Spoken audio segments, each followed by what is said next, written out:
Hello दोस्तों, स्वागत है हमारे यूट्यूब चैनल बिकम एसएससीएन में। और आज की इस क्लास में हम लोग पढ़ने वाले हैं पॉलिटी के अपने अगले टॉपिक के बारे में। और आज का जो हमारा टॉपिक है वो है निर्वाचन आयोग एवं संविधान संशोधन। तो ये हमारी पॉलिटी की 10वीं क्लास है, यानी डे 10 पॉलिटी में आज की क्लास में हम ये टॉपिक कवर करने वाले हैं। और ये हमारी लास्ट क्लास होगी पॉलिटी सब्जेक्ट से रिलेटेड। तो जैसा कि हमने आपको पहले ही बताया था, जब हमने आपको सिलेबस बताया था, तो उसमें यहाँ पर 10 डेज़ में हम पॉलिटी को कवर कर लेंगे। और उसी प्रकार से जो जीके के अदर सेगमेंट हैं वो भी आपके इसी प्रकार से कवर किए जाएंगे अलग अलग क्लासेस के अंदर। और डे वाइज हमने जो शेड्यूल था वो यहाँ पर बनाया हुआ था। तो आज की क्लास में हमारा जो टॉपिक रहने वाला है वो ये टॉपिक रहने वाला है, यानी 2 टॉपिक के विषय में बेसिकली हम पढ़ेंगे, जिसमें आपका इलेक्शन कमीशन है और साथ ही साथ जो आपके संविधान में जो अमेंडमेंट हुए हैं, जो संशोधन किए गए हैं, उनके बारे में भी हम पढ़ेंगे। तो चलिए स्टार्ट करते हैं आज की क्लास को। और सबसे पहले देखते हैं निर्वाचन आयोग के बारे में, या जिसे हम इलेक्शन कमीशन के नाम से भी जानते हैं। और इसकी जो बात है वो हमारे संविधान में की गई है भाग 15 में। तो अगर आपसे पूछा जाए जो पार्ट 15 है या भाग 15 है वो आपका किससे रिलेटेड है, तो वो आपका रिलेटेड है इलेक्शन कमीशन से, निर्वाचन आयोग से। और जो आर्टिकल हैं इससे रिलेटेड वो हैं आर्टिकल 324 से 329 तक। तो आर्टिकल 324 से 329 तक जो सारे प्रावधान हैं आपके इलेक्शन कमीशन से रिलेटेड है, निर्वाचन आयोग से रिलेटेड प्रावधान दिए गए हैं। और बात करें अगर हम आर्टिकल 324 की, तो ये आपका रिलेटेड है चुनाव आयोग से, यानी चुनाव आयोग होगा जिसका काम बेसिकली है जो चुनाव कराना, अलग अलग राज्यों के चुनाव हों, लोकसभा के चुनाव हों, राज्यसभा के चुनाव हों या फिर राष्ट्रपति चुनाव हों, सभी को यहाँ पर निर्वाचन आयोग द्वारा ही कराया जाता है। और आर्टिकल 325 में यहाँ पर दिया गया है जाति लिंग के आधार पर भेदभाव नहीं किया जाएगा, ऐसी बात यहाँ पर कही गई है 325 आर्टिकल के अंतर्गत। यानी चुनाव में अगर हम बात करें, जो निर्वाचन है, इलेक्शन है, उसमें जाति लिंग के आधार पर भेदभाव नहीं किया जाएगा। फिर है आर्टिकल 327 और इसमें बात की गई है संसद की विधायी शक्ति के बारे में, इस निर्वाचन से रिलेटेड। तो 327 के अंतर्गत संसद की विधायी शक्ति का वर्णन हमको देखने को मिलता है। तो ये 3 आर्टिकल हैं जो आपको याद रखने इलेक्शन कमीशन में, ये 3 आर्टिकल आपके इम्पोर्टेंट हैं। फिर आ जाते हैं वोट देने की जो आयु है, मतदान करने की जो आयु है वो आपकी कितनी है, तो वो है 18 वर्ष। और ये सभी लोग जानते हैं, क्योंकि आप एसएससी की प्रिपरेशन कर रहे हैं तो निश्चित तौर पर आप 18 प्लस होंगे या फिर आप 18 होने वाले होंगे। तो आप भी या तो मतदान कर चुके होंगे या आगे आप भविष्य में करेंगे, अगर आपकी एज अभी तक 18 ईयर नहीं हुई है। और अगर हो जाएगी तो आप 2024 में ज़रूर मतदान करेंगे। तो वहाँ पर आपको ये सभी चीज़ें अच्छी तरीके से समझ में आएंगी, जो भी प्रोसेस होता है आगे, ईवीएम मशीन हो, वीवीपैट हो, ये सभी चीज़ें हम आपको यहाँ पर बताने वाले हैं। तो ये आपके जनरल नॉलेज के लिए भी काफ़ी इंपॉर्टेंट रहेंगे। यानी सिलेबस का तो पार्ट हमारे है ही, और इसके अलावा सामान्य ज़िंदगी में अगर आमतौर की लाइफ में हम देखें तो वहाँ पर भी आपके लिए ये काफ़ी चीज़ें हेल्पफुल होंगी, कि जो हमारे चुनाव हम आसपास देखते हैं, चुनाव होते हुए, इलेक्शन होते हुए, तो वो किस प्रकार से कराए जाते हैं। और यहाँ पर बात करें हम तो किस विधि से कराए जाते हैं, ईवीएम क्या है, वीवीपैट क्या है, नोटा क्या है, ये सभी चीज़ें हम आपको बताने वाले हैं। तो देखिए 18 वर्ष जो उम्र है, ये 61वें संविधान संशोधन 1988 में की गई थी। पहले ये जो उम्र है 21 वर्ष हुआ करती थी, यानी जब 21 वर्ष का कोई व्यक्ति हो जाएगा तभी वो मतदान कर सकता है। लेकिन फिर इस उम्र को घटाया गया और 61वें संविधान संशोधन से ये 18 वर्ष यहाँ पर इस उम्र को किया गया। तो ये भी आपको याद रखना है। अगला है चुनाव सुधार से संबंधित कुछ समितियां, जैसे कि अलग अलग हम रिकमेंडेशन देखते हैं अलग अलग कमेटीज़ की। हमने केंद्र राज्य संबंध में देखा, कुछ जो राज्य थे यानी यूनियन टेरेटरी से संबंधित कुछ हमारी समितियां थी। और जैसे जो हमारे मौलिक कर्तव्य हैं उनको सरदार स्वर्ण सिंह समिति के द्वारा यहाँ पर अनुशंसा में शामिल किया गया था। तो इस प्रकार से समितियाँ बनाई जाती हैं, कमेटी बनाई जाती हैं, जिनकी रिकमेंडेशन पर ही चुनाव सुधार किए जाते हैं। जैसे हमने देखा जो स्थानीय स्वशासन है, ग्राम पंचायत है, पंचायती राज जो व्यवस्था है, उसको लागू किया गया BR मेहता कमेटी की अनुशंसा पर, यानी त्रिस्तरीय जो संरचना थी, पिछली क्लास में हमने पढ़ा था उसके बारे में। तो इसी प्रकार से चुनाव सुधार से संबंधित भी कई सारी समितियां आई हैं, जिनका नाम और ईयर आपको केवल याद रखना है, बाकी कुछ चीज़ें इसमें याद रखने वाली है नहीं। तो पहली जो कमेटी है वो है तारकुंडे समिति, जो कि 1974 में आई थी। फिर है दिनेश गोस्वामी समिति, ये आपकी 1990 में आई थी। और वोहरा समिति की जो रिकमेंडेशन थी ये आपकी 1993 में दी गई। इंद्रजीत गुप्ता समिति ये आपकी 1998 में, JS वर्मा समिति ये आपकी 2013 में, तनखा समिति ये आपकी 2010 में। तो इतनी जो समितियां हैं ये आपकी चुनाव सुधार से रिलेटेड हैं। इसके अलावा BR मेहता की अगर बात की जाए इस कमेटी की, तो ये आपकी पंचायती राज से रिलेटेड है। उसके अलावा अगर हम बात करें वहाँ पर स्वर्ण सिंह समिति की, तो ये आपकी मौलिक कर्तव्यों से रिलेटेड है। तो यानी जो हमारे मौलिक कर्तव्य हैं, जो हमारी फंडामेंटल ड्यूटीज़ हैं, उनसे रिलेटेड कमेटी है सरदार स्वर्ण सिंह समिति। और इसी प्रकार से हमने पढ़ा था केंद्र राज्य संबंधों में भी कई सारी कमेटीज़ के बारे में, और जो भाषा संबंधी उपबंध थे उनमें भी हमने राजमन्नार है, इस तरीके कई सारी जो समितियाँ हैं, कमेटी हैं, उनको यहाँ पर पढ़ा था। आगे अगर हम बात करें तो देखिए बात आती है EVM की। EVM machine, electronic voting machine जो है वो 1998 में इसका पहली बार यूज किया गया, और जिस मशीन का यूज आप अभी यानी वर्तमान में यहाँ पर किया जा रहा है। देखिए पहले क्या होता था, पहले बैलेट पेपर का यूज किया जाता था। जैसा कि आपको जो ग्राम प्रधान के चुनाव आजकल होते हैं बेसिकली वर्तमान में अगर हम देखें तो वो बैलेट पेपर से ही होते हैं। यानी एक मोहर होती है जो कि आप जो भी प्रत्याशी है उसके सामने आपको वो मोहर लगानी होती है, फिर उसको यहाँ पर उसमें डालना होता है, और उसी हिसाब से इनकी गिनती की जाती है, और उसी हिसाब से प्रत्याशी को यहाँ पर विजेता बनाया जाता है। लेकिन इसमें होता क्या था, जो बैलेट पेपर था इसमें आपकी धांधली भी देखने को मिलती थी, क्योंकि क्या होता था कि बहुत सारे जो यहाँ पर बैलेट पेपर से जबकि चुनाव होते थे तो यानी बाद में भी ऐड कर दिए जाते थे यहाँ पर, और भी जो उस प्रत्याशी के नाम के जो पर्चे होते थे उसमें फर्जी मोहर लगाकर, यानी वो मतदाता नहीं होता था बल्कि फर्जी मोहर की सहायता से और भी इनकी संख्या को बढ़ा दिया जाता था जो भी प्रत्याशी था। तो इस प्रकार से इसमें थोड़ी सी धांधली हमको देखने को इस प्रोसेस में मिलती है, और इसीलिए EVM यानी इलेक्ट्रॉनिक वोटिंग मशीन को लाया गया, जिसमें आप केवल और केवल एक ही बार उस बटन को प्रेस कर सकते हैं, और इस वजह से ये पूरी तरीके से आपकी ऑथेंटिक है, यानी एक ही बार इसमें मतदान हो सकता है, कोई भी फर्जीवाड़ा इसमें देखने को नहीं मिलता। वैसे जो सवाल हैं वो तो आपके उठते रहते हैं, और वो तो फिर एक राजनीति है कि वहाँ पर जो यानी सरकार है और उसके जो विपक्षी हैं वो कहीं ना कहीं जो विपक्ष सरकार है वो उसमें सवाल उठाएगी हार जाने के बाद कि जो EVM है उसमें गड़बड़ी है, इस वजह से जो ये सरकार है, ये गवर्नमेंट है, वर्तमान में चल रही है। तो इस प्रकार की बातें उठती रहती हैं, लेकिन आपको अपने सिलेबस के अकॉर्डिंग पढ़ना है, कुछ चीज़ें वो हम आपको यहाँ पर समझा रहे हैं। तो देखिए फिर गोवा चुनाव में पूरे राज्य में इसका यूज़ किया गया। पहले EVM की टेस्टिंग की गई 1998 में एक पर्टिकुलर, अगर हम बात करें पर्टिकुलर जगह में, लेकिन यहाँ पर गोवा चुनाव में पूरे राज्य में ही EVM का यूज़ किया गया। और अब आप वर्तमान में देखते हैं मोस्टली स्टेट्स में आपके EVM से ही चुनाव होते हैं। फिर है नोटा का प्रयोग, इसमें कब ऐड किया गया, 2013 में। और अभी जो 2022 का मेंस एग्ज़ाम हुआ था उसमें 7 मार्च वाली शिफ्ट में एज इट इज़ क्वेश्चन पूछा गया कि जो नोटा का प्रयोग है ये कब किया गया। तो नोटा बेसिकली होता क्या है, आगे हम इमेज में भी देखेंगे।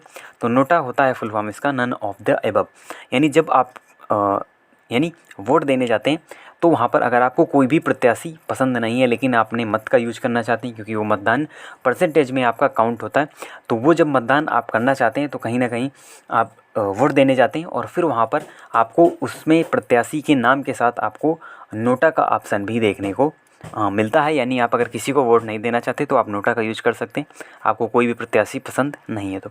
और इसलिए इसका प्रयोग किया गया, 2013 में ये कॉन्सेप्ट लाया गया। फिर है वीवीपैट का प्रयोग यहाँ पर कब लाया गया, तो ये भी 2013 में लाया गया, और इसका यूज किया गया नागालैंड के नोकसेन विधानसभा में। तो नागालैंड के नोकसेन विधानसभा में वीवीपैट का यूज किया गया। ये बेसिकली इस पद्धति का यूज किया जाता है वेरीफाई योर वोट, यानी अपने वोट को वेरीफाई करने के लिए, और भी उसमें ये वीवीपैट ऐड किया गया जिससे आपको और भी कन्फर्मेशन होती है कि आपने किसको वोट दिया है, ये आपको दिखाई देता है। और किस प्रकार से दिखाई देता है वो सभी चीज़ें विद इमेज हम आगे यहाँ पर देखने वाले हैं।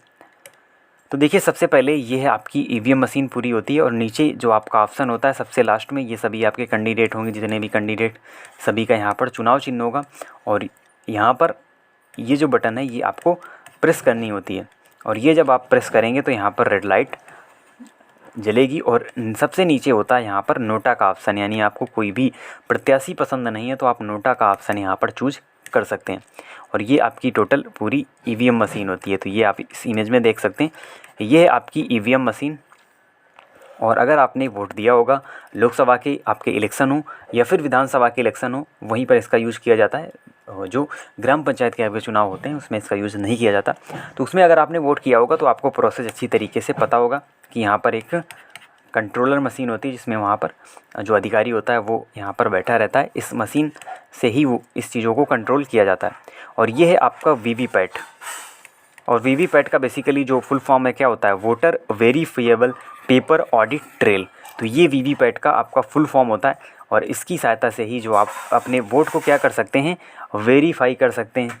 और यहाँ पर अगर हम बात करें तो EVM machine you can view it for about 7 second, यानी 7 सेकेंड के लिए आपको ये दिखाई पड़ेगा कि आपने किसको वोट किया है। जैसे कि आप कोई एक्स प्रत्याशी है, आप उसको यहाँ पर वोट करते हैं, वो वाला स्विच दबाते हैं तो फिर आपके सामने इस प्रकार से यहाँ पर उस व्यक्ति का जो चुनाव चिन्ह है, उस व्यक्ति का जो नाम है वो आपको दिखाई देगा। और ये केवल 7 सेकेंड के लिए आपको दिखाई देगा। और फिर ये जो पर्ची है ये आपकी चली जाएगी इसमें। तो यही होता है वीवीपैट, यानी आपको कंफर्म होगा कि आपने किसको वोट दिया है। अगर कोई गड़बड़ी यहाँ पर आती है ईवीएम मशीन में तो इन जो यहाँ पर पर्ची है ऊपर से नीचे इसमें आई है, इसको भी काउंट कर लिया जाएगा। तो इस प्रकार से जो वोट है वो आपका वेरीफाई हो जाता है। और इसीलिए कहा जाता है बिकॉज सीइंग इज बिलीविंग, जो आप देखते हैं उसी में आप बिलीव करते हैं। और इसीलिए इसका यूज यहाँ पर किया गया, और भी इसकी ऑथेंटिसिटी को बढ़ाने के लिए। फिर ये देखिए, आप देख सकते हैं यही है आपका वीवीपैट। और ईवीएम मशीन से जब आप यहाँ पर स्विच दबाएंगे तो इस प्रकार से आपको 7 सेकंड के लिए ये दिखाई देगा। आगे हम आते हैं राष्ट्रीय दलों के बारे में। तो अब देखिए, कुछ पार्टीज़ हैं, कुछ हमारी नेशनल पार्टीज़ हैं, उनके बारे में पढ़ेंगे। कुछ क्षेत्रीय दल हैं, उनके बारे में पढ़ेंगे, यानी एक पर्टिकुलर एरिया की कुछ पार्टी हैं। कुछ हमारी नेशनल लेवल की पार्टी हैं। तो सबसे पहले देखेंगे हम नेशनल पार्टी के बारे में। तो जैसे कांग्रेस है और बीजेपी है। तो देखिए, राष्ट्रीय दल होने का मतलब ये होता है कि वो कम से कम 4 राज्यों में वो एक प्रकार से मान्यता प्राप्त पार्टी, और साथ ही साथ इनके जो चुनाव चिन्ह होते हैं, यानी राष्ट्रीय दलों के जो नेशनल पार्टीज़ हैं, इनको जो चुनाव चिन्ह होते हैं ये क्या होते हैं, ये आपके पूरी तरीके से सेम रहते हैं। यानी सभी राज्यों में इनका सेम चुनाव चिन्ह रहेगा। यानी जो कांग्रेस है वो चाहे राजस्थान से चुनाव लड़े, चाहे यूपी से चुनाव लड़े, या फिर अन्य किसी राज्य से चुनाव लड़े, उसका जो चुनाव चिन्ह है या जो हाथ का पंजा चुनाव चिन्ह है कांग्रेस का, वो सभी जगह सेम रहेगा।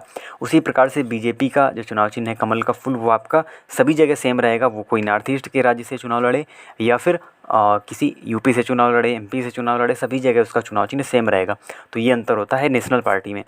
तो फिर देखिए, सीपीआई, बीएसपी यानी Bahujan Samajwadi party, NCP, all India Trinamool Congress, जो कि आपकी ममता बनर्जी की पार्टी है, ये भी राष्ट्रीय पार्टी है, नेशनल पार्टी है। फिर है नेशनल पीपल्स पार्टी। तो ये सभी जो हैं ये आपकी क्या हैं, ये आपकी राष्ट्रीय पार्टी हैं, यानी राष्ट्रीय दल हैं। और जैसे कि लोकसभा में आपको देखने को मिलता है, यही सभी जो पार्टीज़ हैं आपकी चुनाव में आती हैं। फिर है क्षेत्रीय दल, यानी पर्टिकुलर एक क्षेत्र में जो आपके दल होते हैं। इसमें है अकाली दल, जो कि आपका पंजाब वाले एरिया में देखने को मिलता है, उस क्षेत्र का ये दल है। फिर है डीएमके, शिवसेना, जो कि आप महाराष्ट्र में देखने को मिलता है। शिवसेना का जो वर्चस्व है, यानी वो महाराष्ट्र में इसकी सरकार बनती रहेगी, क्योंकि ये क्षेत्रीय दल हैं। अब जैसे शिवसेना है, अगर वो कोई साउथ के राज्य से चुनाव लड़ती है तो वो वहाँ पर नहीं जीत पाएगी, क्योंकि ये क्षेत्रीय दल हैं। तो उस क्षेत्र में इनकी अपनी एक अलग पहचान है। जैसे तेलुगु देशम है, ये सभी आपकी साउथ की पार्टीज़ हैं।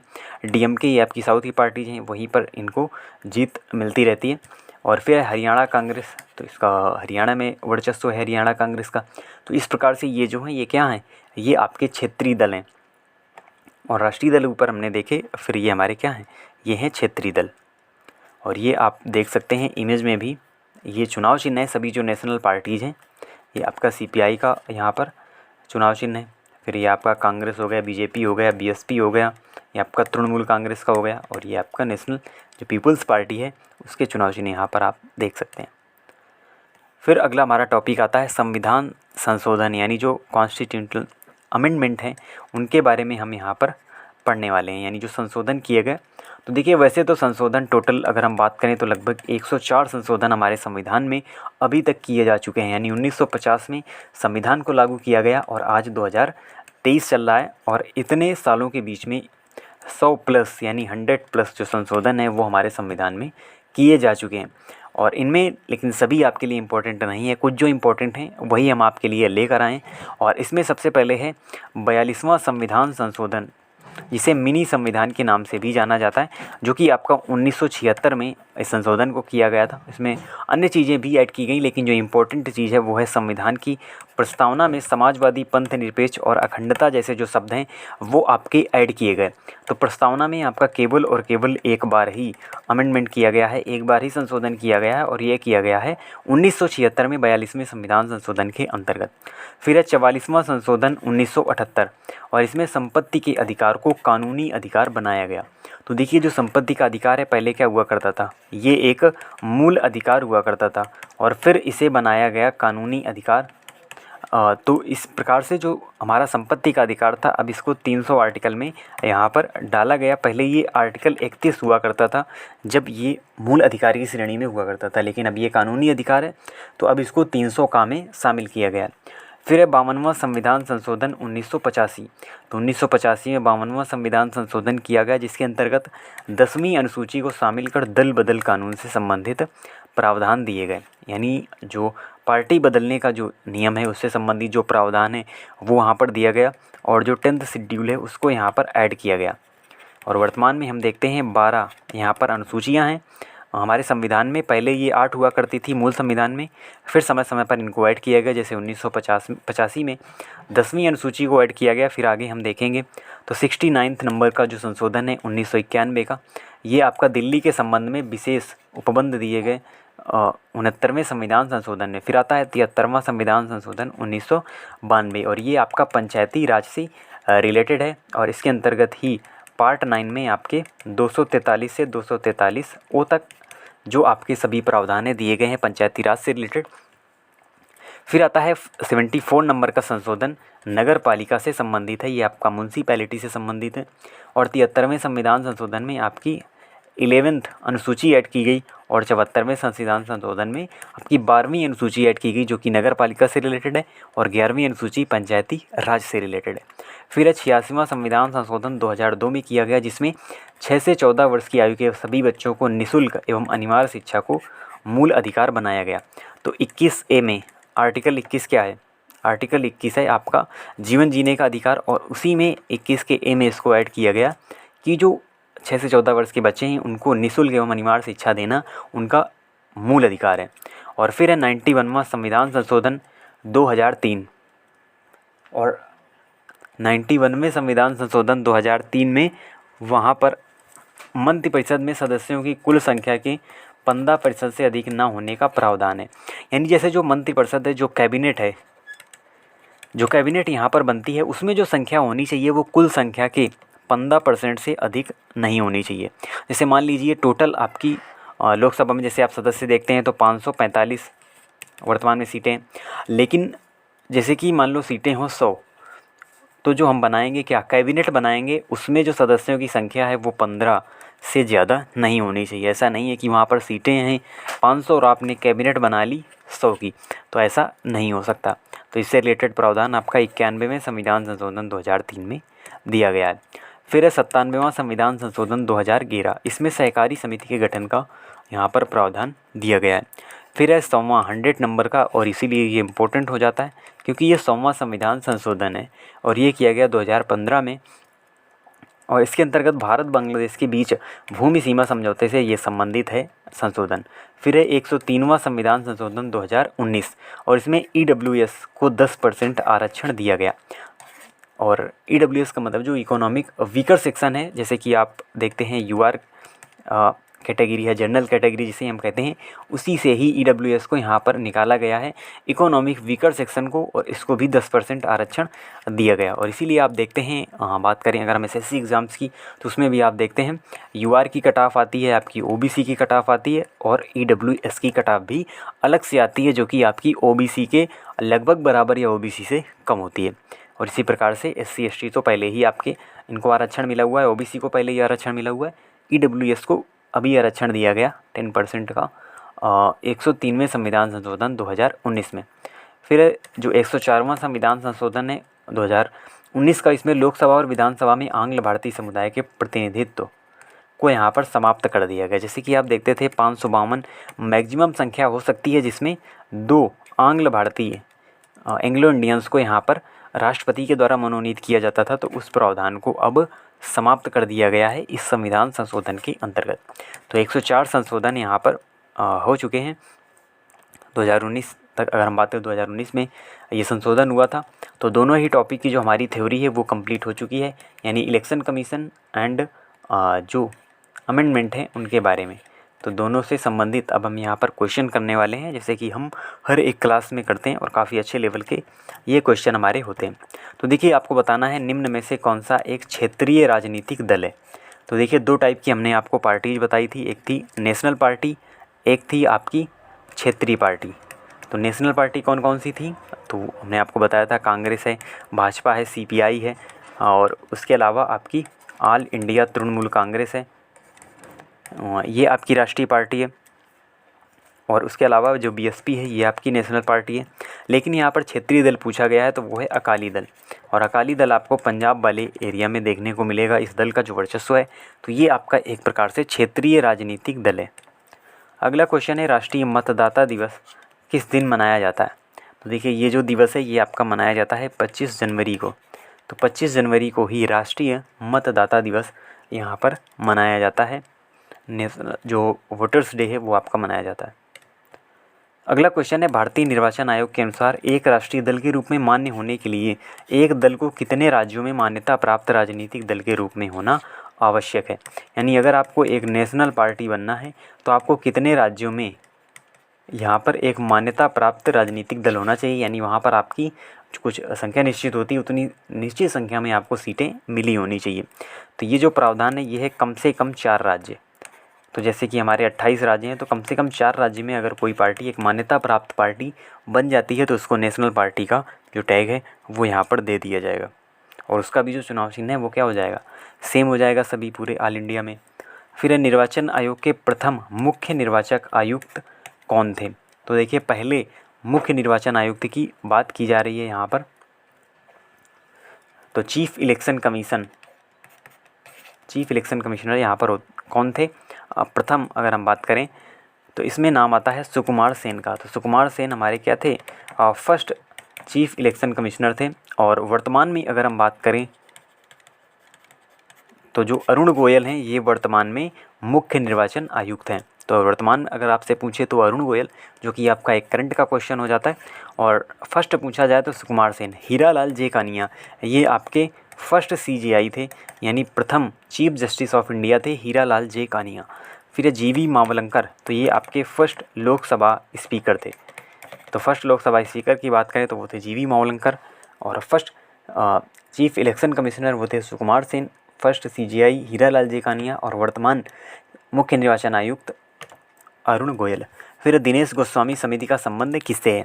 बैंकों के राष्ट्रीयकरण से, निर्वाचन सुधारों से, चकमा समस्या से, केंद्र राज संबंधों से। तो सही आंसर होगा निर्वाचन सुधारों से। पीछे हमने पढ़ा था चुनाव सुधारों से रिलेटेड कई सारी समितियों के बारे में, और उसी में नाम आता है दिनेश गोस्वामी का। तो ये आपका निर्वाचन सुधारों से रिलेटेड है। तो ये हमारे इंपॉर्टेंट क्वेश्चंस भी थे जो हमने यहाँ पर सॉल्व किए।